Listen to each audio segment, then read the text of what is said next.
19번째 하나님에 대한 성경교리 8번째 시간입니다.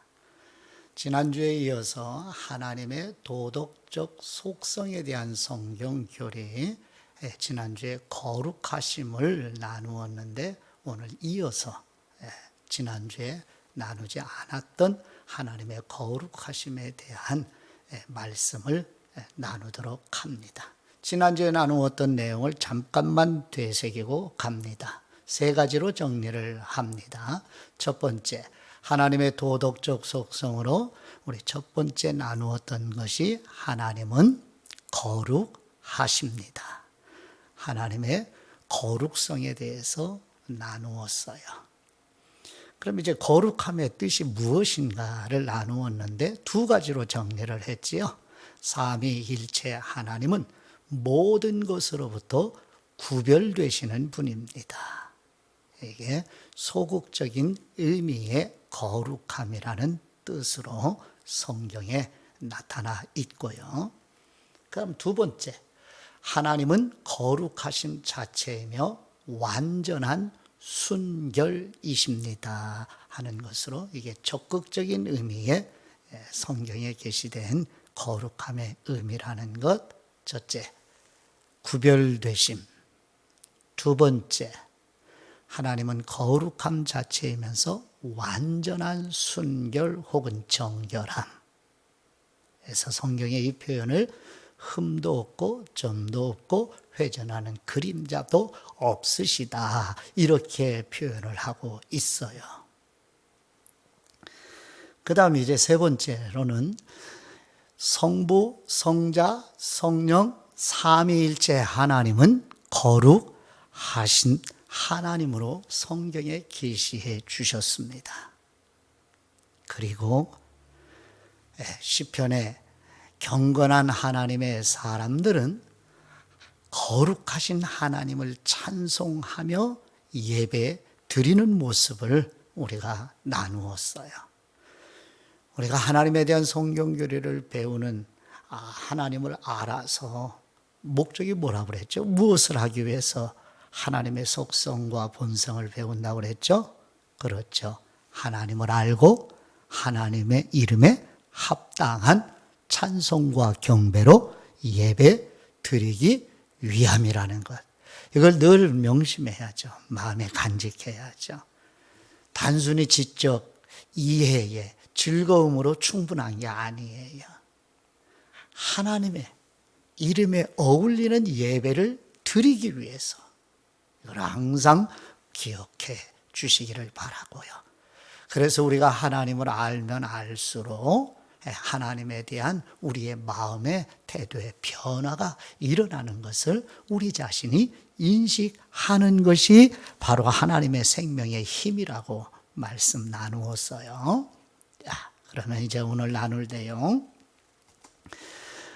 하나님의 도덕적 속성으로 하나님의 거룩하심의 이제 두 번째 시간인데요. 하나님의 거룩하심은 우리가 어떻게 하나님께 나아가야 하는지를 가르쳐 주십니다. 오늘 말씀을 잘 마음에 집중해서 마음에 새기고 성령님의 조명해 주시는 은혜로 밝혀주시고 깨닫게 해주시고 경험하게 해주시기를 간청하는 마음으로 우리 함께 이 한 시간 말씀을 나누시기를 바랍니다. 먼저 히브리서 12장 28절과 29절 말씀을 나누도록 해요. 히브리서 12장 28절 말씀. 그러므로 우리가 흔들리지 않는 나라를 받았은즉 은혜를 받자. 이로 말미암아 경건함과 두려움으로 하나님을 기쁘시게 섬길지니 우리 하나님은 소멸하는 불이심이라. 아멘. 여기 28절 마지막에 은혜를 받자 하는 이 단어는 본래는 감사하게 여기라 하는 뜻입니다. 그래서 이런 말씀이죠. 그러므로 우리가 흔들리지 않는 하나님의 나라를 받았은즉 감사하게 여기라 이런 뜻이에요. 그 다음 말씀이요. 경건함과 두려움으로 라는 뜻은 경건함과 거룩한 경외심으로 하나님을 기쁘시게 섬기라 하는 뜻인데, 이 기쁘시게 섬기라 하는 말씀은 기뻐 받으실 만하게 섬기라 하는 뜻입니다. 예, 이런 설명으로 28절 말씀을 다시 읽어드리면, 그러므로 우리가 흔들리지 않는 하나님의 나라를 받았으니 감사하게 여기라. 이로 말미암아 경건함과 거룩한 경외심으로 하나님이 기뻐 받으실 만하게 섬기라 하는 뜻입니다. 믿음으로 드렸던 아벨과 그리고 믿음으로 하나님과 늘 동행한 에녹처럼 하나님을 섬기며 예배 드리되 경홀히 그리고 가볍게 섬기면 안 된다는 뜻입니다. 왜냐하면 29절 설명을 해주죠. 우리 하나님은 소멸하는 불이시기 때문입니다. 하나님이 소멸하는 불이시라는 이 말씀은 하나님의 거룩하심을 나타내는 표현입니다. 경건하지 않음과 경외심이 없는, 거룩하지 않는, 즉 경건하지 않고 경외심이 없는 거룩하지 않은 것에 대해 하나님이 진노하신다는 뜻입니다. 그래서 성령님의 영감을 받은 사도 바울을 통하여 이 말씀을 우리에게 이렇게 해요. 하나님은 소멸하는 불이라는 것을 로마서 1장 18절은 이렇게 우리에게 기록해 주고 있습니다. 한번 보시죠. 로마서 1장 18절 말씀, 하나님의 진노가 불의로 진리를 막는 사람들의 모든 경건하지 않음과 불의에 대하여 하늘로부터 나타나나니. 아멘. 여기서 하늘은 단수로 표기되어 있으니 하나님을 의미하는 거예요. 하나님의 진노가 불의로 진리를 막는 사람들의 경건하지 않음과 그리고 불의에 대하여 하나님으로부터 진노, 이것을 히브리서 12장 29절은 거룩하지 않음에 대한 하나님의 소멸하는 불이시라고 이렇게 표현을 하고 있어요. 그러니 모든 인간은 어떤 것 같아요? 성경 전체 인간의 어떤 존재로 말씀하셔요? 거룩한 존재요? 거룩하지 않은 존재요? 그렇죠. 물론 아담이 죄를 범하기 전에, 즉 하나님의 법을 어기기 전에는, 이 세상에 죄가 들어오기 전에는 완전했죠. 하나님이 완전하게 창조하셨어요. 거룩함에 흠이 없는 존재였어요. 그래서 하나님 앞에 기꺼이 즐겁게 나아갈 수 있었죠.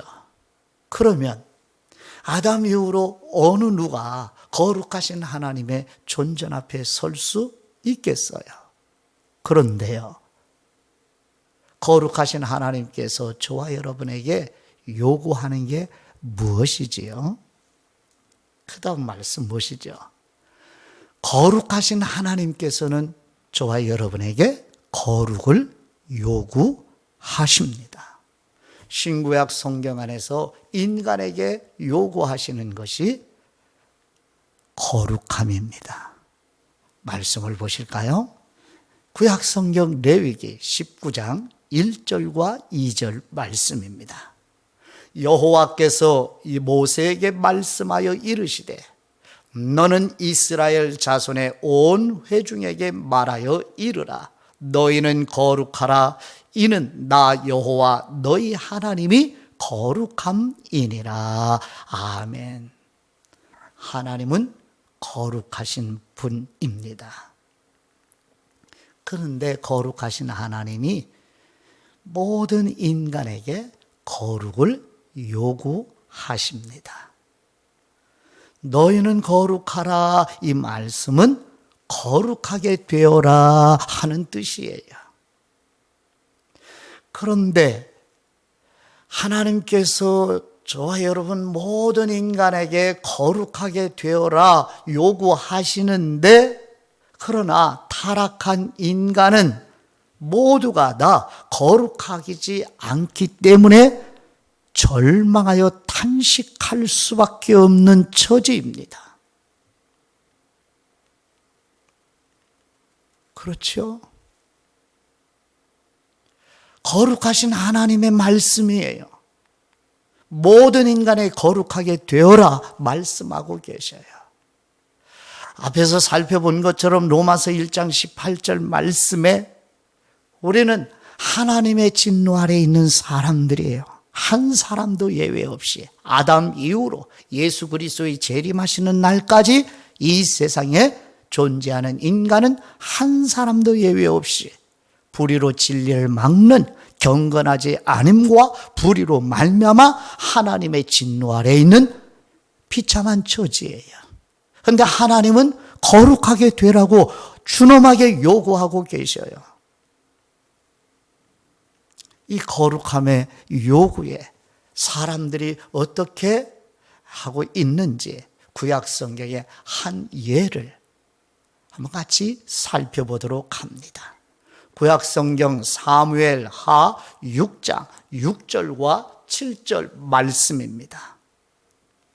그들이 나곤의 타작마당에 이르러서는 소들이 뛰므로 웃사가 손을 들어 하나님의 궤를 붙들었더니 여호와 하나님이 웃사가 잘못함으로 말미암아 진노하사 그를 그곳에서 치시니 그가 거기 하나님의 궤 곁에서 죽으니라. 아멘.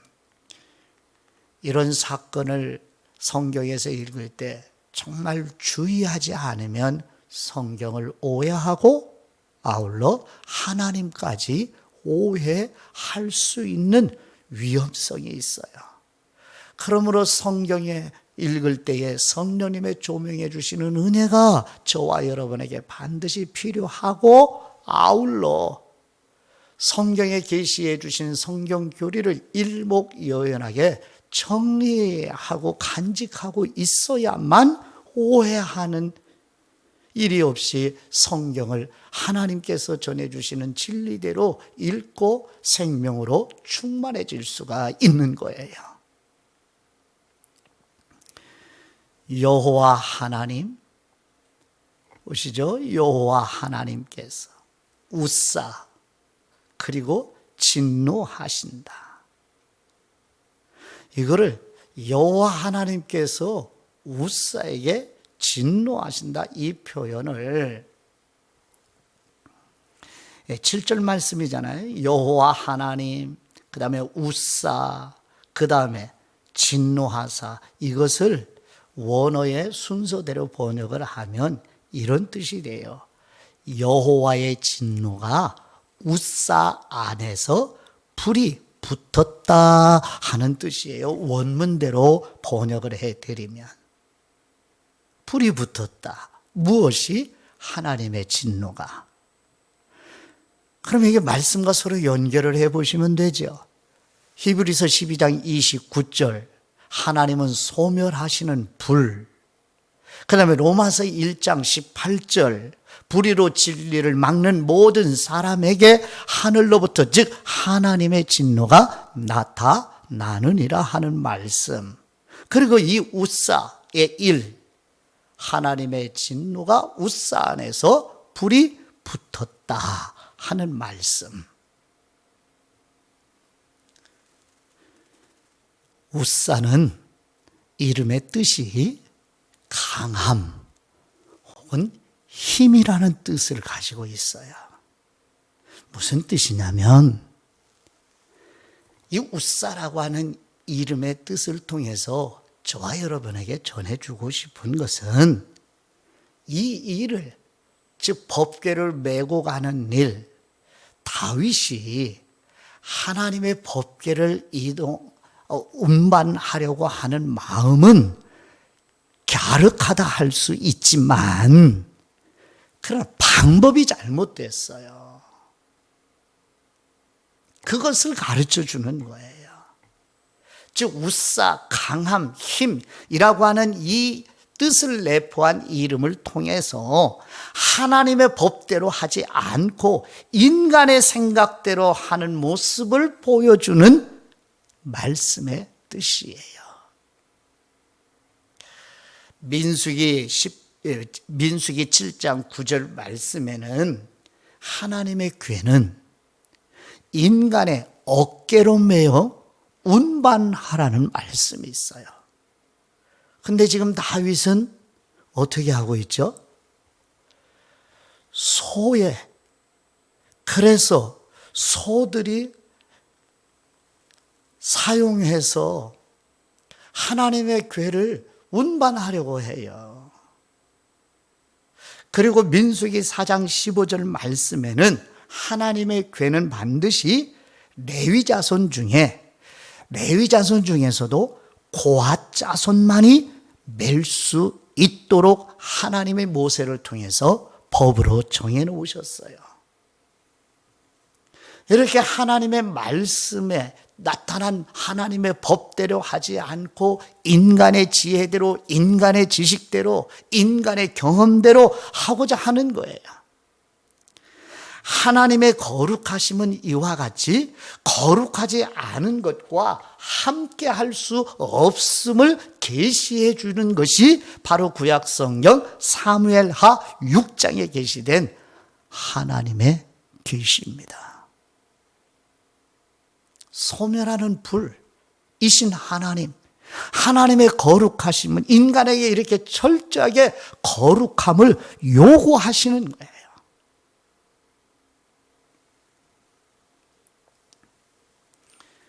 이 훗사의 일을 통해서 우리가 교훈으로 받아야 할 메시지는 뭐예요?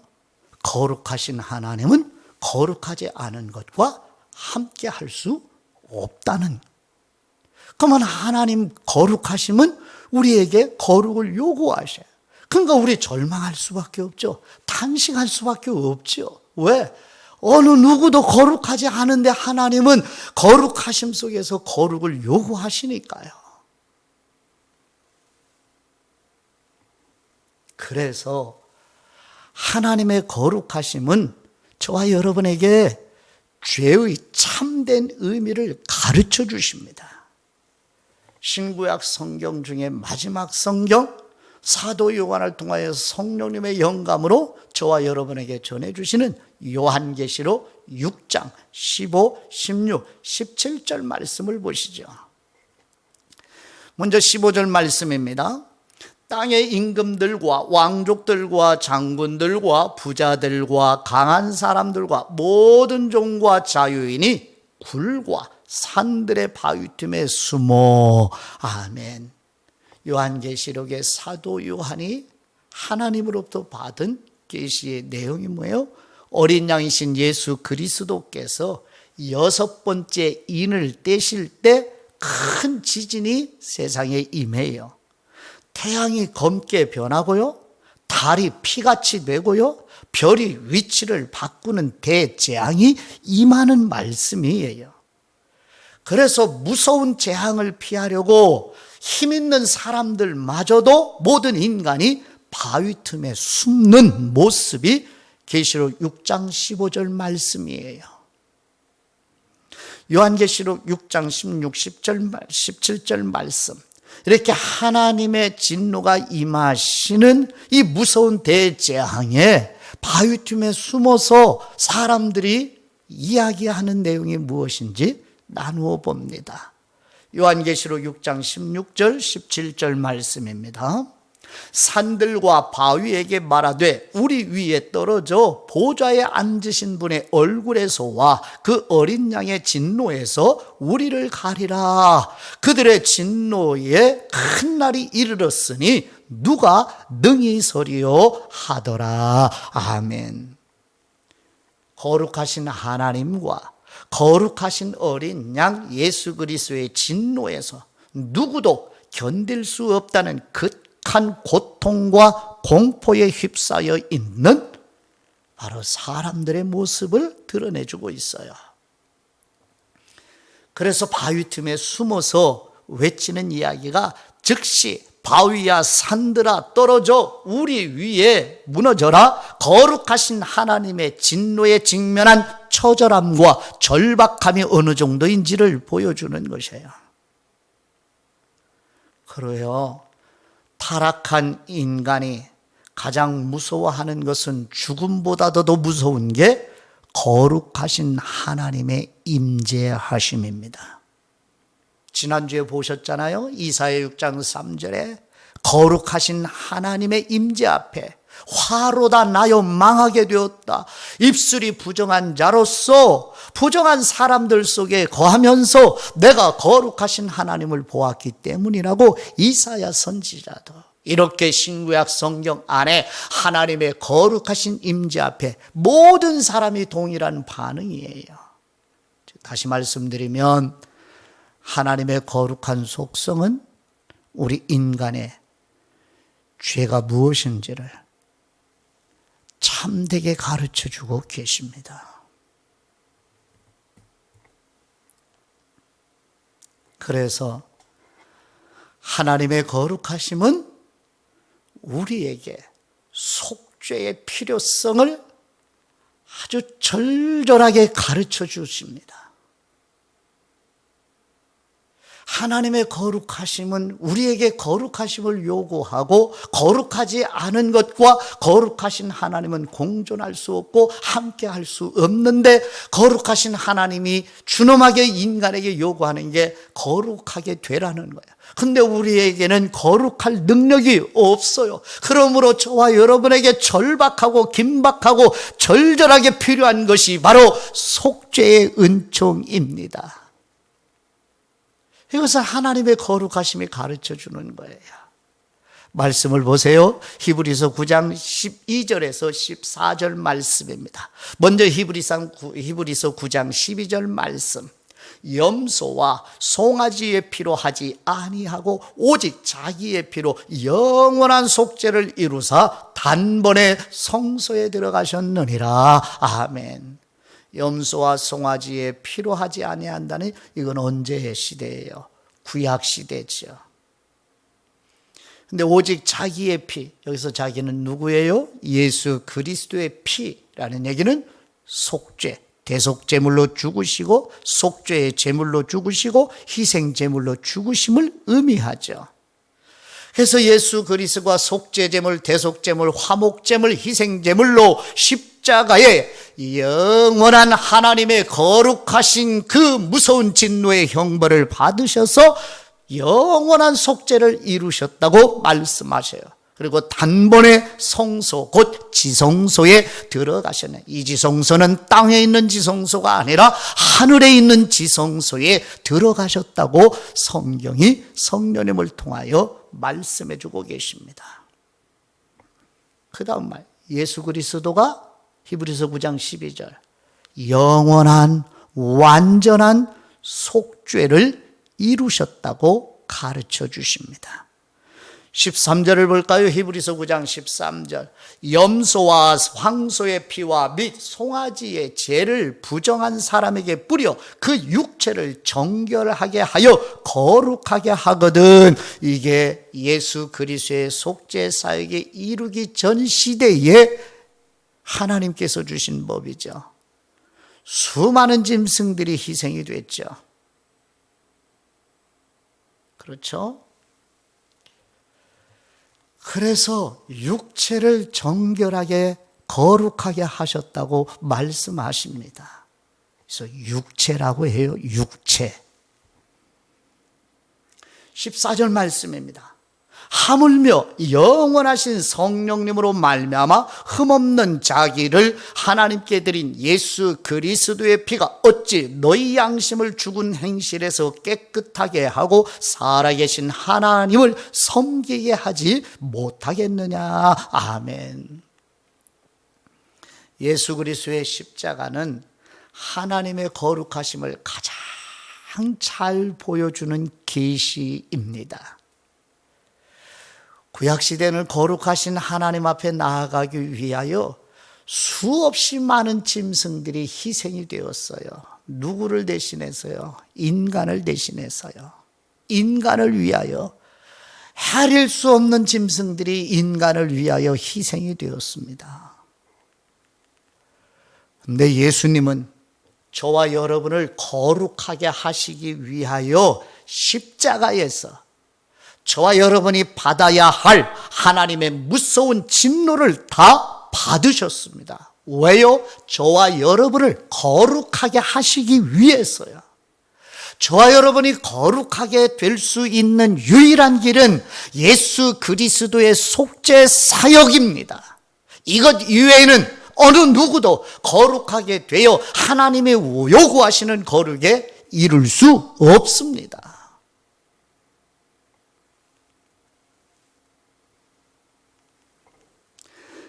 그래서 하나님의 거룩하심은 저와 여러분에게 거룩을 요구하시는데, 근데 이 하나님의 거룩하심이 저와 여러분의 어떤 영적인 상태인지를 아주 적나라하게 그대로 정직하게 보여주셔요. 무엇이 하나님의 거룩하심이에요. 그래서 이어서 저와 여러분에게 예수 그리스도의 속죄가 아주 절박하게 필요하던 것도 하나님의 거룩하심이 가르쳐주는 거예요. 그래서 예수 그리스도의 십자가는 단순한 십자가 아니라 하나님의 거룩함이 가장 잘 드러내 주시는 계시 중에 계시예요. 왜 예수 그리스도가 이 십자가에서 죽으셨어요? 저와 여러분을 거룩하게 하시려고요.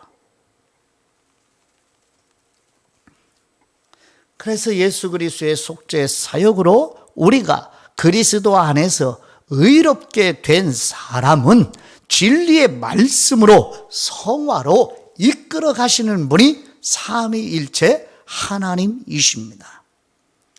요한복음 17장 17절 말씀의 대제사장으로서 예수 그리스도가 아버지께 간청하는 내용을 보시죠. 요한복음 17장 17절 말씀, 그들을 진리로 거룩하게 하옵소서, 아버지의 말씀은 진리이니이다 하고 예수 그리스도께서 우리의 거룩을 위하여 아버지께 간청드리고 계셔요.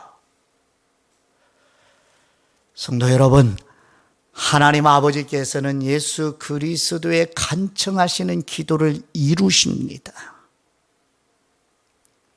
예수 그리스도의 속죄 사역으로 거룩하게 되어 의롭게 된 이것을 믿음으로 말미암아 의롭게 되었다 해서 칭의라고 그러죠. 하나님으로부터 칭의를 받는 순간 성화는 시작이 된 것입니다. 그래서 칭의와 성화는 하나의 덩어리에 유기적으로 연결된 진리예요. 이거를 분리할 수 없습니다. 그래서 칭의는 지금 받고 성화는 다음에 안 됩니다. 성화를 먼저 받을 수 없어요. 칭의가 먼저 이루어진 다음에 그 칭의를 받는 순간부터, 즉 거듭나는 순간부터 성화는 시작이 되어가는 거예요. 믿음으로 말미암아 의롭다 하는 선물을 받죠. 거듭날 때 하나님의 생명이 각 사람의 영혼 안에 심어지게 되는 순간부터 성화는 시작이 된 거예요. 빌립보서 2장의 말씀을 도움받아 봅니다. 성령님의 영감으로 사도 바울을 통해서 전해주시는 빌립보서 2장 12, 13절 말씀입니다.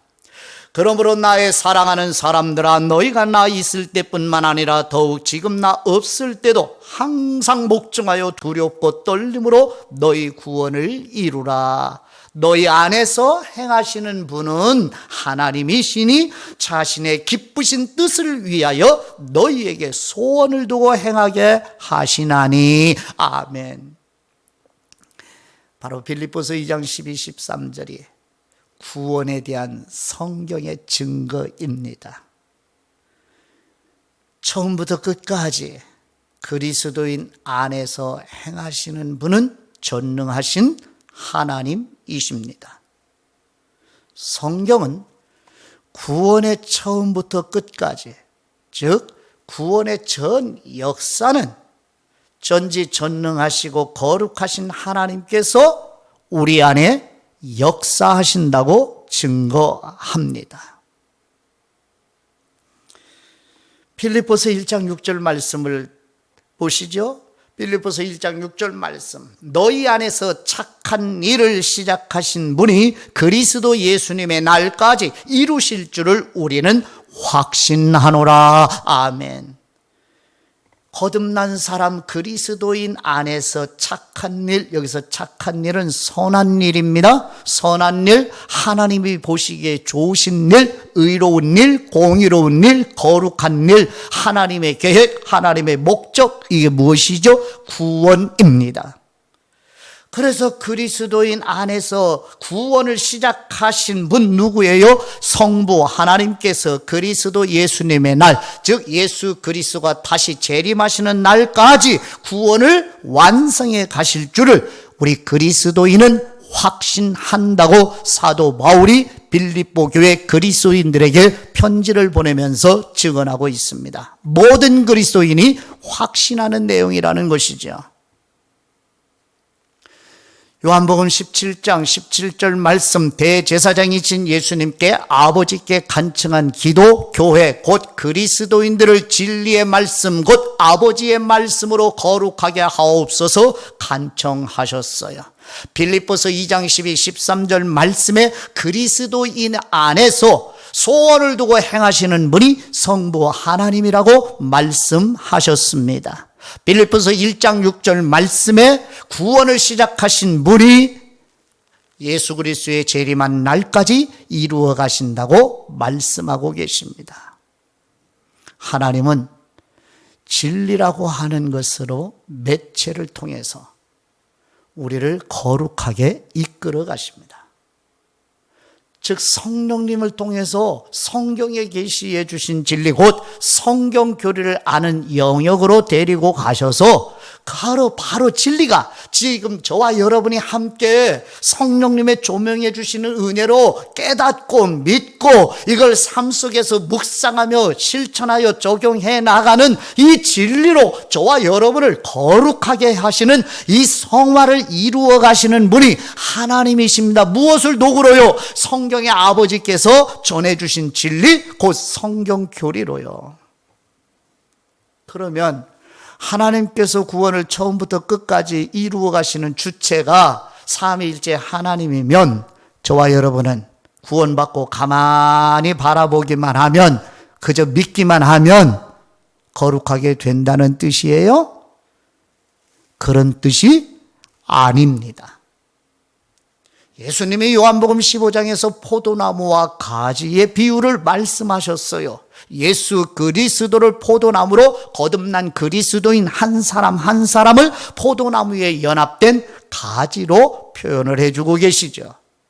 그러면 가지는 포도나무에 붙어서 가만히 있나요? 아니죠. 가지 안에 있는 즉 포도나무에 연합이 된 가지는 왕성한 생명의 힘으로 활동을 합니다. 가지 안에서 즉 그리스도인 안에 하나님이 거듭날 때 심어주신 하나님의 생명이 이렇게 왕성하게 활동하는 것을 가르쳐주고 있어요.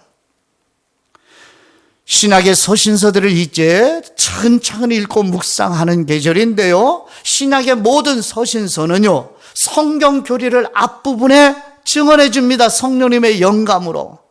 그리고 성경 교리를 마치고 나면 서신서 뒷부분에는 항상 믿는 성경 교리대로 사는 적용 부분을 우리에게 전해주고 있어요. 하나님의 말씀, 즉 하나님은 진리의 말씀으로 간접적으로 우리를 거룩하게 하십니다. 일상 속에서 거룩하지 않은 것과 치열하게 영적인 싸움을 하는 일은 성령님의 도우시는 은혜로 저와 여러분이 직접 해야 하는 일이에요. 그러나 주체는 하나님이십니다. 그리고 우리가 해야 할 일이기도 해요. 성화는요, 성령님은 촉구하시지요. 이끄셔요. 근데 성령님이 권하시는 대로 순종하지 아니하면 성령님은 슬퍼하며 근심하며 탄식하시지요. 그러나 포기하지 않으십니다. 어떤 방법을 동원해서라도 저와 여러분을 성화로 이끌어 가십니다.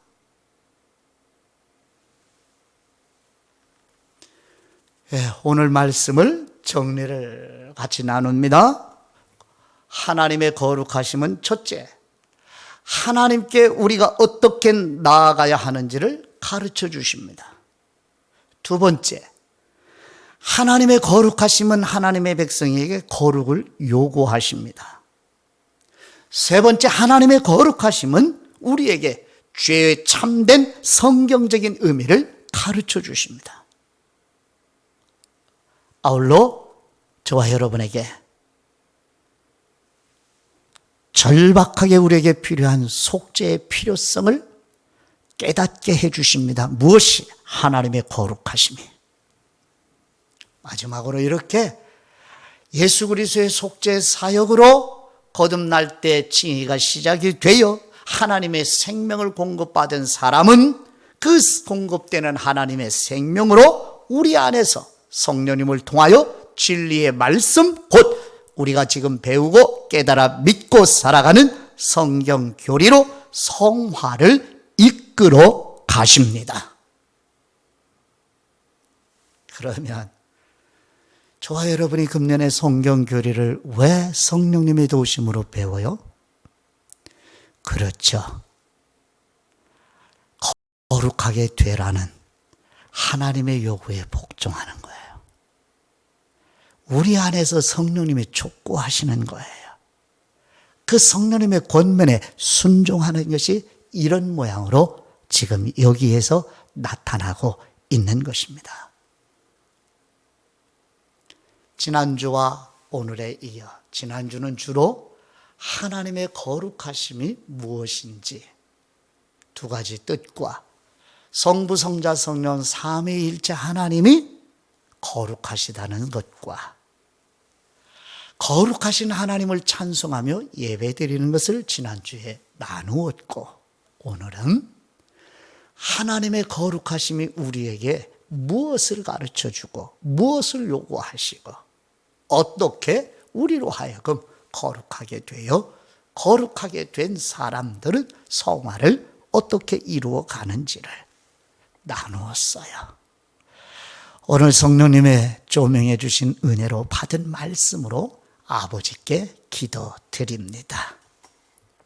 거룩하신 우리 하나님 아버지, 전적인 타락으로 거룩하신 하나님 앞에 나아갈 수 없어 비참한 처지에 있는 우리를 불쌍히 여기사 예수 그리스도께서 우리를 대신하여 하나님의 무서운 진노를 받으심으로 우리를 거룩하게 하신 아버지의 은혜와 사랑을 감사드립니다.